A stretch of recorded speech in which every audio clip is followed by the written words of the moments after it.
You're listening to A Light at the Other Side, where we're sharing stories of resilience, healing, and hope.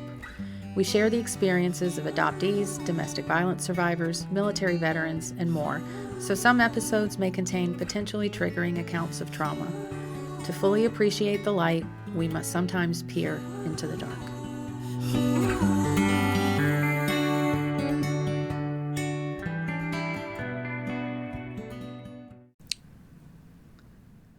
On today's episode, I'm going to be addressing parenting. It's the hardest thing you'll ever do, but if done well, can reap great rewards.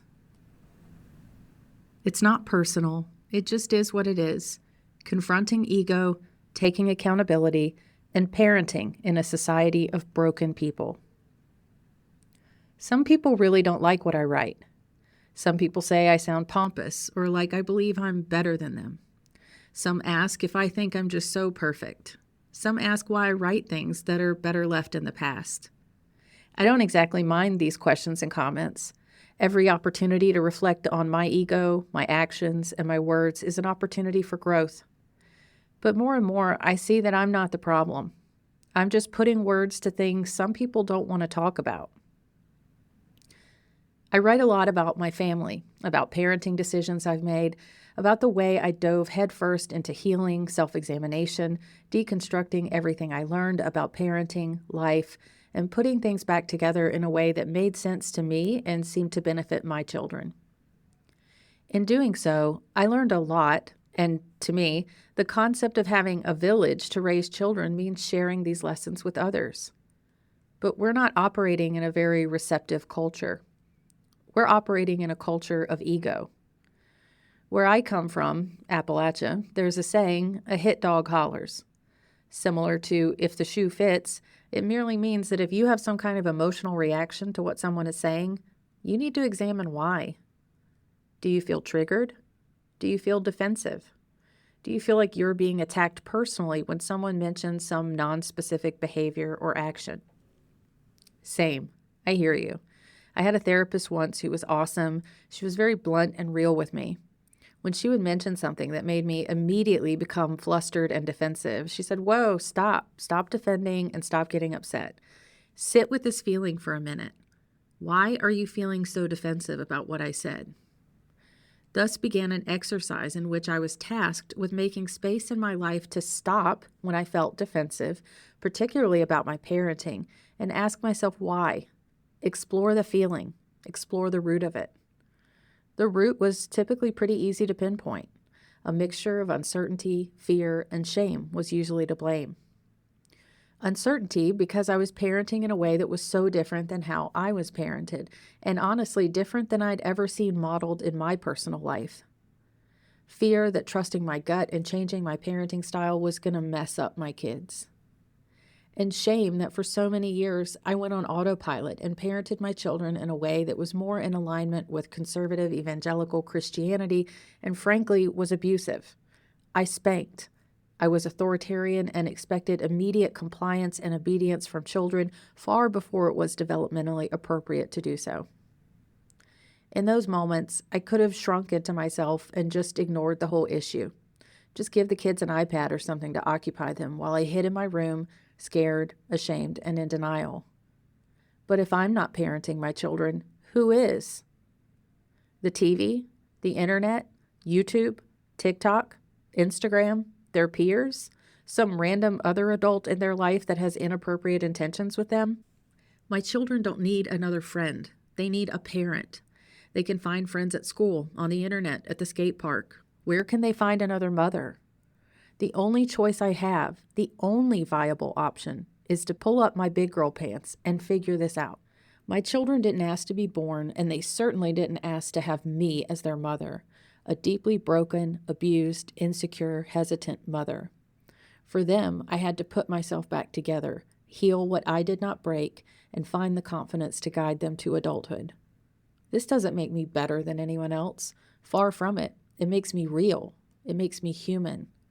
Confronting my flawed humanity has never been intended as an attack on anyone else's.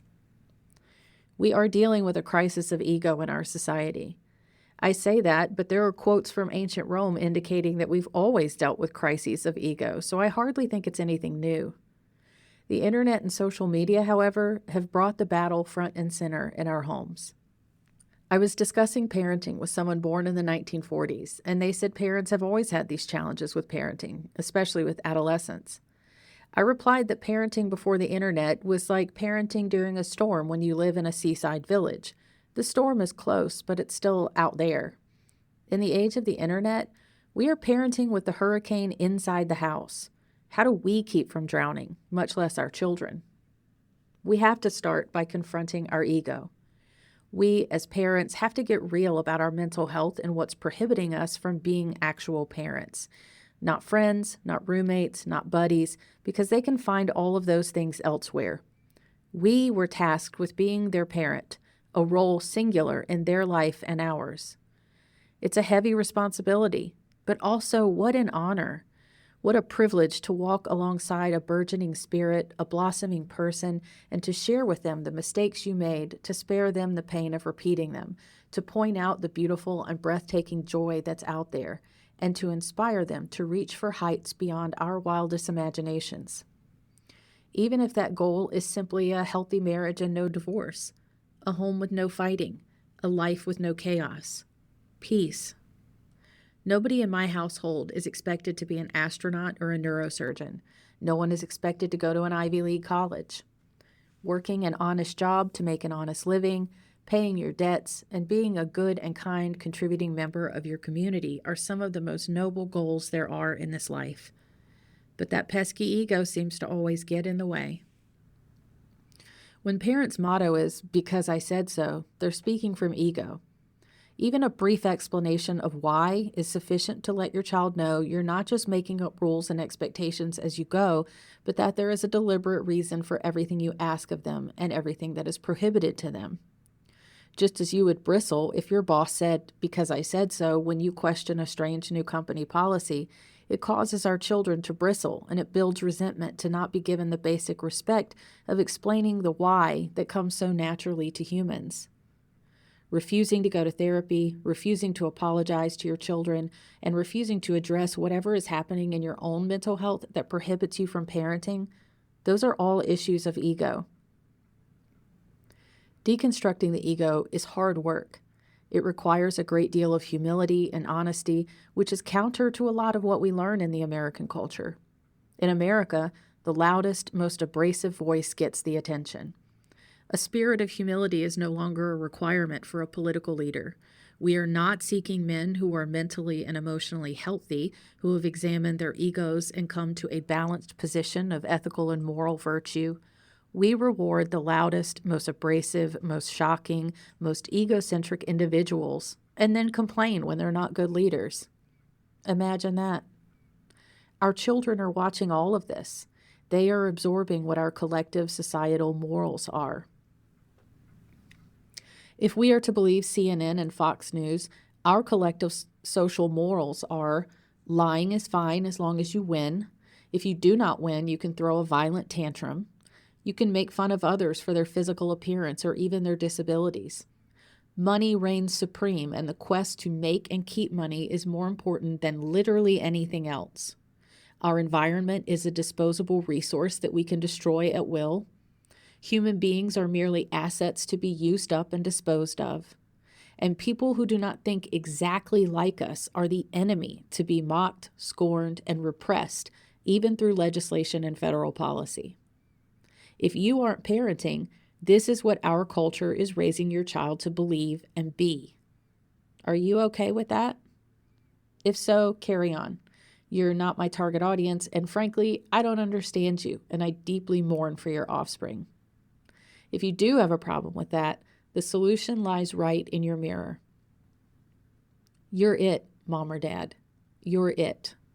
If you want your child to be a pleasant person to be around in a few years, when they're adults and forging their path, if you want their lives to be reasonably comfortable and not fraught with chaos, upheaval, and pain, then you need to act now. This isn't me judging you. This is just me stating the obvious. If you aren't parenting your kids, the world is. And I promise you, the world doesn't give a shit about you or your kid. Instead of bristling when I point out the obvious, take a breath and reflect on why you're bristling. I'm not perfect. That's totally laughable. I'm raising 4 kids that I gave birth to, and they are 4 very different, unique, and vivacious personalities.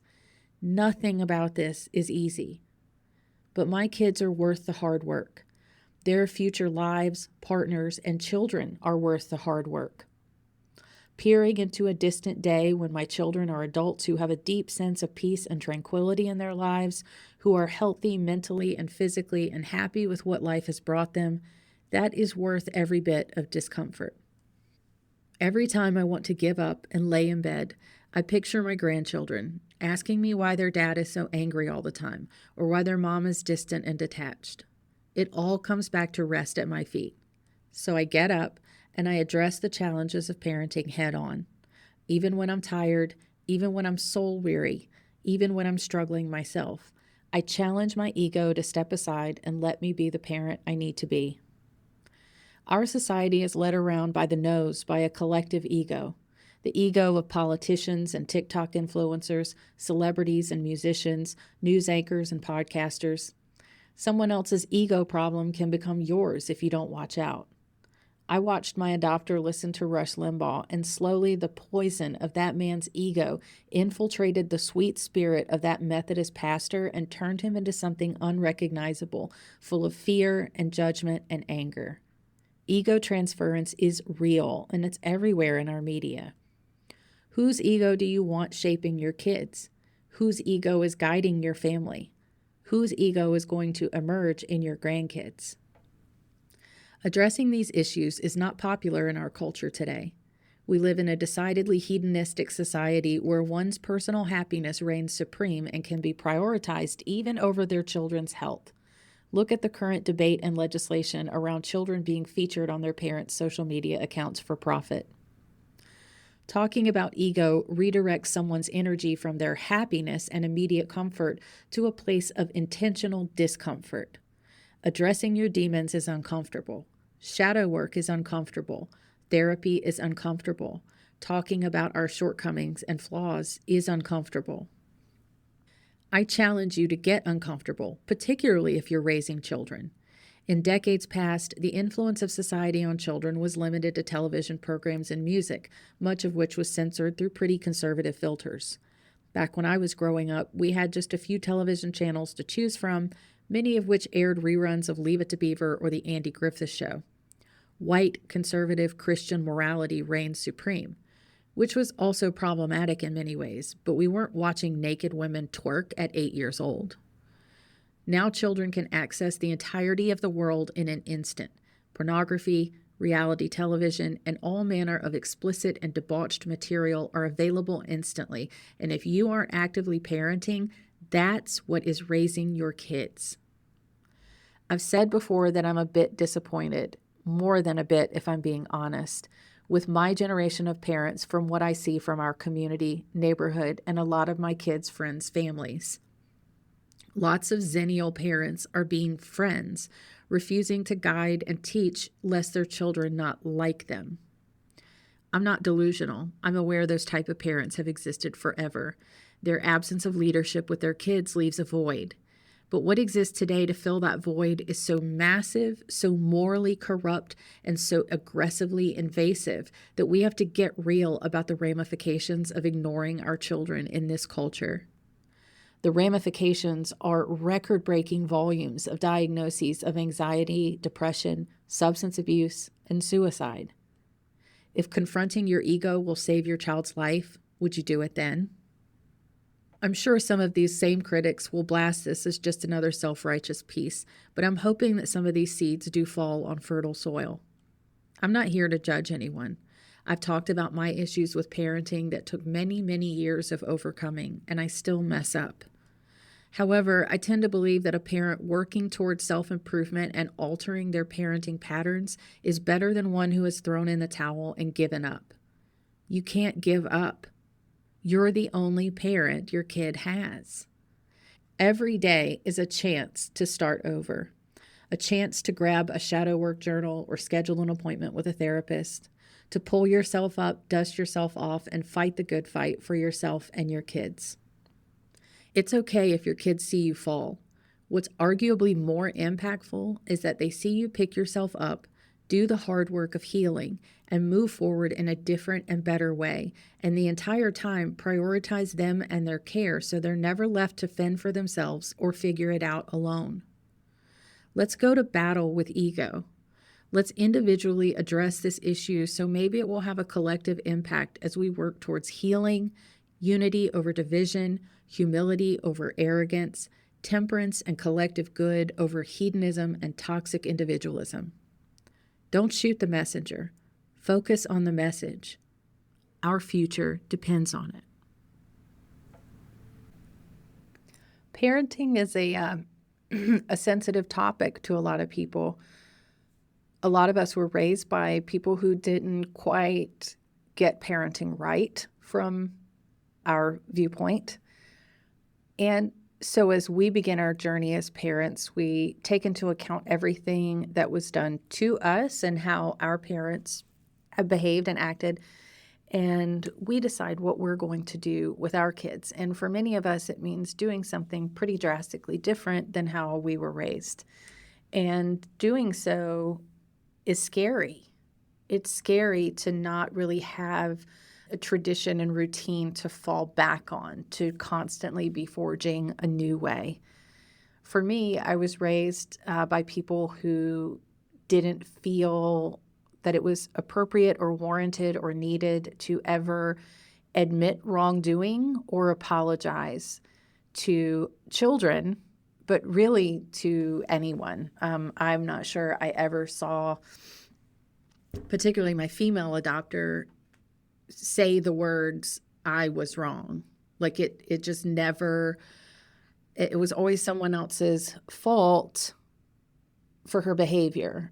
And so there was this shifting of blame and this presumption that if she acted out, if she misbehaved, that was your shortcoming. I recall one time in high school, so I went to a very small high school, a very rural high school. There wasn't a lot to do.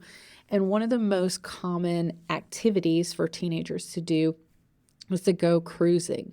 And if you're not from a small town, not from somewhere that does this, essentially you get in the car with your friends and you drive down the main street or whatever your sort of main drag is, and you turn around at the end and you go back, and you just do this over and over, and you pull over in the parking lots on either end of this cruise strip, and you hop in somebody else's car, somebody hops in your car, and you go for another lap. And it was really harmless to me because there were enough adults around in the vicinity. I mean, we're talking about passing by businesses on Main Street, grocery stores, gas stations. So, we weren't out there drinking or doing anything really inappropriate because all the adults in town were basically watching us. So it was just cruising, listening to music, and hanging out with our friends. So I was doing this and in my friend's car, and as we stop at the end, a couple of boys jump in the car, and one jumps in the front seat, one jumps in the back seat, and we go for another pass. And I think I've mentioned before that my adopters were incredibly conservative and religious. And in a small town like that, especially when you are the preacher's daughter, word gets back to your parents before you even get home. So someone called my parents' house and let them know that there was a boy in the car with us. And when we stopped at the next, cycle of cruising, when we reached the end of the strip, my door, I was sitting in the back seat, and my door came flying open, and my female adopter yanked me out of the car and told me to get in her car. We were going home. And she was livid. She was completely beside herself. I'm not sure if it was because it was boys or because one of the boys was black. Either way, she was maybe one of the angriest times I've ever seen her. And we get in the car, and she immediately says, "You're grounded for 6 months for the transgression of briefly riding in a car in public with a boy. And I'm not sure, I to this day, I'm really not sure where the source of her anger came from, why it elicited that magnitude of a response that she got in her car, drove 15 minutes to where I was to rip me out of the car and, berate me in front of all my friends. And then she immediately says, "You're grounded for 6 months." And we get home and I'm upset, obviously, and I'm crying and I'm apologizing. And I really, even then I didn't understand. And even now I don't understand what was such a big deal to her. Anyway, so we get home and so my male adopter starts talking to her and he's like, okay. He's trying to calm her down. She's still over the top angry, just raging out.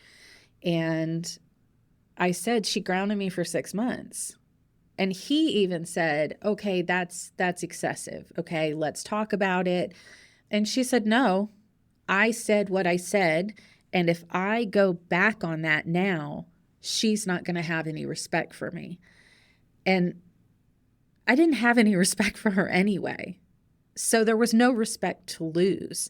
She had been violently abusive to me since I was adopted at 6 years old.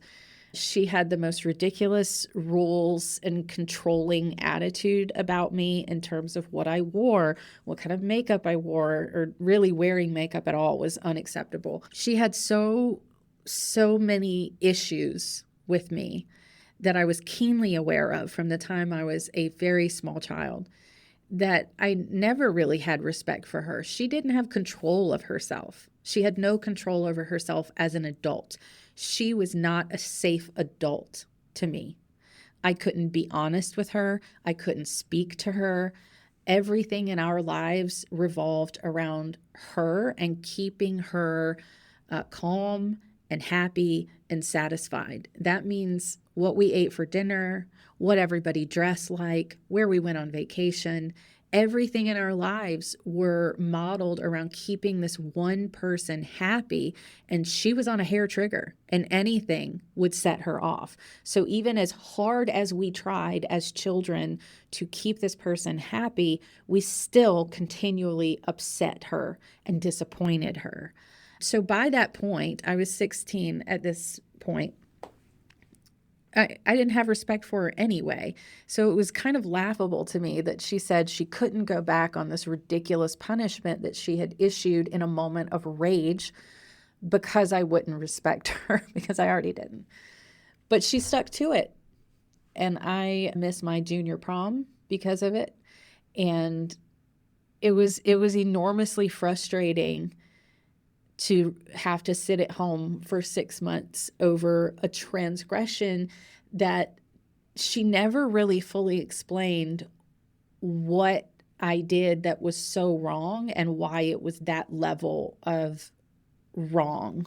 If it was riding in the car with a boy or riding in the car with a black boy, which I tend to think it's the latter that upset her to that degree. So I think about that experience a lot when parenting. And I think about when I'm angry, when I'm really, really angry, like just having found out something that my kid did, finding an empty liquor bottle under his bed, for example, and the feeling that evoked in me in that moment. And if I could have just issued a punishment at that moment and stuck with it, it would have been a really big mistake. And I could admit that as a parent, that sticking to an egregiously overblown reactionary punishment wouldn't have been appropriate and wouldn't have had the outcomes that I wanted for my son. Because in that moment, if I see a liquor bottle under your bed, my old school upbringing, my old school parenting would say, take the door off, okay? If he's doing this behind a closed door in his bedroom, I'm going to take the door off. That's not depriving him of his privacy is not the right answer. The answer is getting to the root of why this kid is dabbling in alcohol. Why is he drinking? So let's get him into therapy, and let's sit down and talk with him, and let's, on an ongoing basis, come into his room and talk to him and give him space to talk to us. And it's tough because adolescents don't want to talk naturally to their parents, not about things that are going on in their life that they think we may judge them for, or we don't understand, or that they may get in trouble for. So having to change my entire idea of what it means to parent. Growing up in a conservative evangelical home, parenting is about control. You are trying to, through control, produce the kind of adult that you want to produce. You want them to obviously participate in your religion. So they need to do that. They need to be going to church, going to youth group, going to youth retreats. They need to constantly be reminded that this is the religion that they need to choose, that they need to follow for the rest of their life. So religion is a big part of it. Other things fall under that. The clothing that they have to wear, wearing clothing that's respectable to God, choosing a career path that's respectable to God. Everything in life is sort of focused around controlling these human beings for the outcome of them being the kind of adults that you want them to be. And that's not parenting. That's control. That's manufacturing is what that is. You're trying to manufacture another human being. That's what you want. You want to be able to put input in and have life spit out this fully blown adult human being who reflects you. That's what it is. That reflects you, that looks like you, walks like you, talks like you, dresses like you. You want your kid to be everything that you are. And even better, you want them to also achieve things that you didn't achieve. You want them to go to college. You want them to go to graduate school, whatever it is that you didn't achieve. You want your child to go do those things. And that's such a warped and damaging idea of parenting. It really, really is. And it's harmful. And I literally can't count the number of conversations I've had, the number of people I've met, the groups I'm in with thousands and thousands of people who are my age, who have left the church entirely, who have left conservative evangelical communities and families because of that core issue, is that they were being rejected for not being reflections of their parents, like carbon copies of their parents. So if we choose to believe something else spiritually, that's an instant, you're out. I'm not going to speak to you. I can't deal with it. Down to how you live your life. Do you have tattoos? Do you have colored hair? Do you have piercings? Do you have a job in a field that I don't understand? Do you do podcasting as work? Are you a content creator? Are you some sort of creative and your parents don't understand how you make money because it's not a fundamental 9-to-5 job? So there's a consistent and heavy weight of disapproval because you didn't turn out to be a carbon copy like them. And the amount of broken families right now because of that idea of parenting, the idea that if your kids didn't turn out to be carbon copies of you and everything that you value and are made of, then you have failed as a parent and they have failed as a child. Man, it's just causing so many broken families. It's completely unrealistic. And yet there are just thousands upon thousands. I would wager millions of parents out there right now in their twilight years and just sitting alone and angry because their kids didn't turn out exactly how they wanted them to. And instead of just embracing the people that their children are, they've chosen distance and silence because their egos are leading the charge. They cannot apologize. They cannot admit they ever did a single thing wrong. They cannot see their children as people, as unique and individual people. And because of all that, because their ego is leading their lives, these families are broken. And when I look at that, when I looked at how I was parenting when the kids were younger, I don't want a broken relationship with my children. I don't want my kids to not speak to me anymore. So I had to make the decision as a parent to look at my ego and how my ego was leading the way. When they were little and I asked them to do something and they said, why? And I said, because I said so. And the only reason I said that was because I was in a hurry. I needed them to do it, and I didn't respect them as human beings. And I didn't respect them enough to slow down and take the extra 10 seconds of my day to explain to these little human beings why we were doing what we were doing. It really doesn't take that much extra time to respect your children and to treat your children with respect. And if we're honest as parents, and here's another thing, is admitting our own flaws and our own weaknesses. A lot of the times I was so rushed was because I was managing my time poorly. I needed to get up at 5:30 instead of 6, but I got up at 6. So then I was having to rush around 3 small children to get ready, when the responsible thing for me to do as a parent would be to adjust my time schedule and get up 30 minutes earlier so that I could respect my kids as human beings and the time they needed to get ready. Because if somebody came in my bedroom or your bedroom and immediately began yelling, get up, get dressed, hurry, get your shoes on, where's your other shoe? We would be flustered, we would be upset, and rightfully so, we would be angry. Like, why are you yelling at me? Chill out.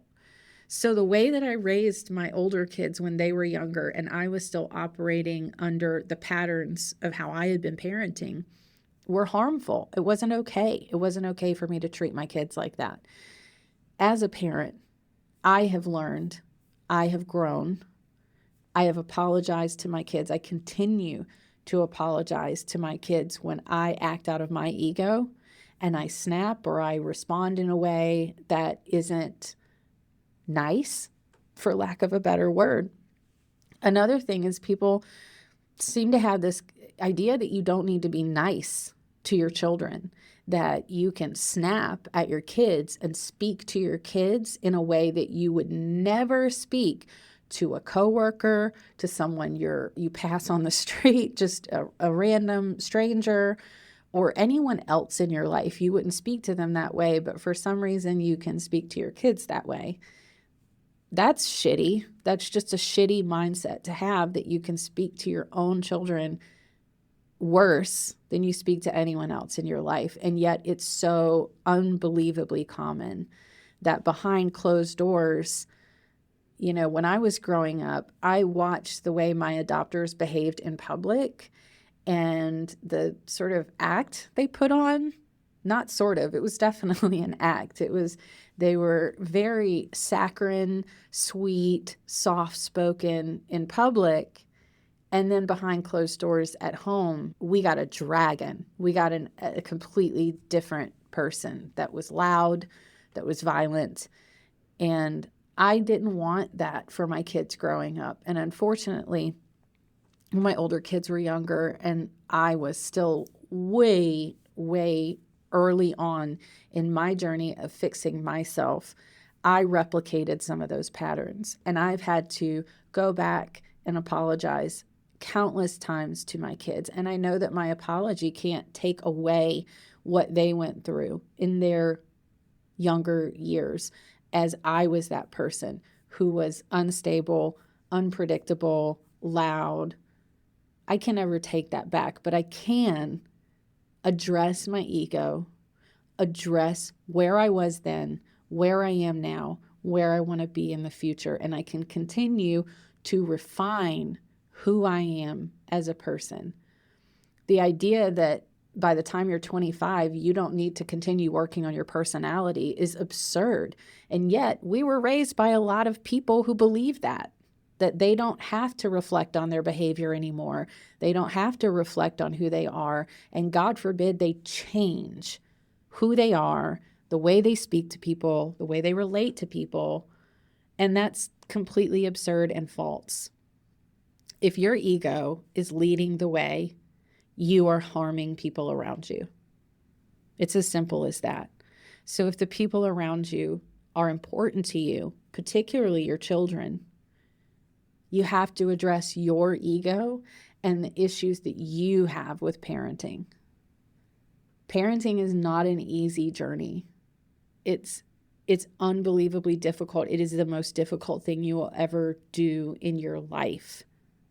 But it's so worth it to do it well. If you don't do anything else well in life, focus on your parenting, focus on your relationship with your spouse. Those are the most important relationships that will carry you through your life, and you will learn more about yourself through the process of intentionally being a good parent and intentionally being a good spouse than you will learn any other time in life.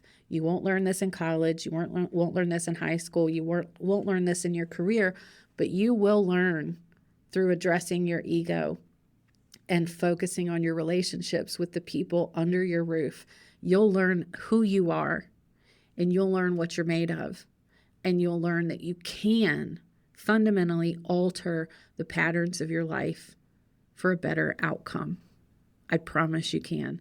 You have to focus. You have to be willing to confront your ego and confront the negativity and the darkness that lives within yourself before you can move on. So you address the issues that you have, you identify them, and you begin working on them. And slowly but surely, the light comes in, the darkness goes out. And before you know it, you have a positive, mutually respectful relationship with your kids, with your family. You have much less chaos in the house, much less yelling, much less drama. And you can achieve that. You just have to confront your ego head on. I appreciate you guys tuning in. It's a little bit of a long episode this week. I apologize, but I think this is a very important topic, a very crucial topic. We look at our national leaders now, and nobody is exhibiting a healthy ego like anywhere. So we have to be that healthy ego in our kids' lives, and we have to point out to them that what they're seeing on a national stage is not healthy. And if you behave the way that these people behave, you're not going to have a really positive or healthy, happy, peaceful life. And so you have to model a happy, healthy, peaceful life for your kids. Confront your ego and get it in check. And your relationships with the people around you will improve. Guaranteed. Guaranteed. So I appreciate you sticking there with me for a longer episode.